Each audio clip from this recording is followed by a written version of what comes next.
वर्दी बड़ी थी पर दिल पीछे छूट गया। दोस्तों, ये कहानी है मध्य प्रदेश के एक छोटे से गांव सोनपुर की। दोपहर का वक्त था। गांव की कच्ची सड़क पर अचानक धूल उड़ने लगी। एक सरकारी सफेद एसयूवी आकर गांव के बीच रुकी। गांव वाले समझ गए ये कोई आम गाड़ी नहीं है। दरवाजा खुला और जैसे ही वो औरत बाहर उतरी, पूरा गांव खामोश हो गया। खाकी आईपीएस वर्दी, कंधों पर सितारे, चेहरे पर अफसरों वाली सख्ती। उसका नाम था कविता रावत, राज्य की चर्चित आईपीएस अधिकारी। वो किसी रेड के लिए नहीं आई थी, किसी जांच के लिए नहीं, अपने अतीत से मिलने।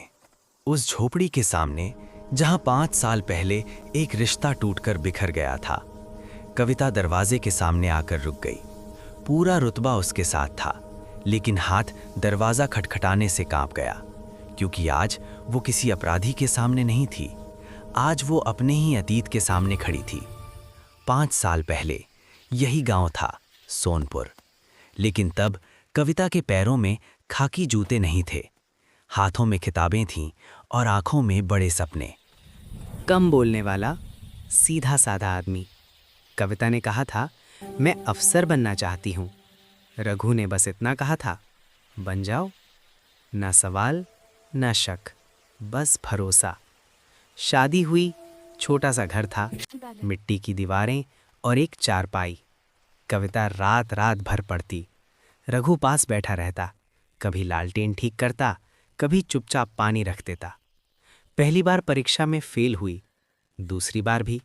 गांव ने ताने मारे, रघु ने सब सुना। तीसरी बार जब कविता का नाम लिस्ट में आया, रघु ने बस कहा, अब तुम अफसर बन गई।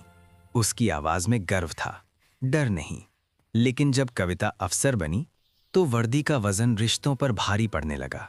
शहर, बड़ा घर, नई दुनिया। धीरे धीरे कविता बदलने लगी।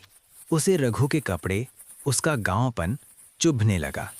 एक दिन उसने कहा, तुम मुझे शर्मिंदा करते हो। वो एक शब्द रघु के अंदर तक उतर गया।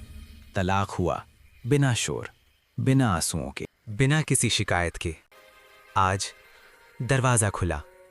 रघु सामने खड़ा था, थोड़ा कमजोर, लेकिन आंखों में अजीब सी शांति।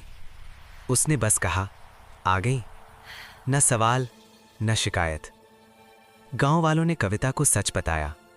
तलाक के बाद रघु शहर गया था, काम ढूंढा, लेकिन हर जगह उसे उसके रिश्ते के नाम पर ताने मिले। एक बार झूठे केस में उसे थाने बुलाया गया।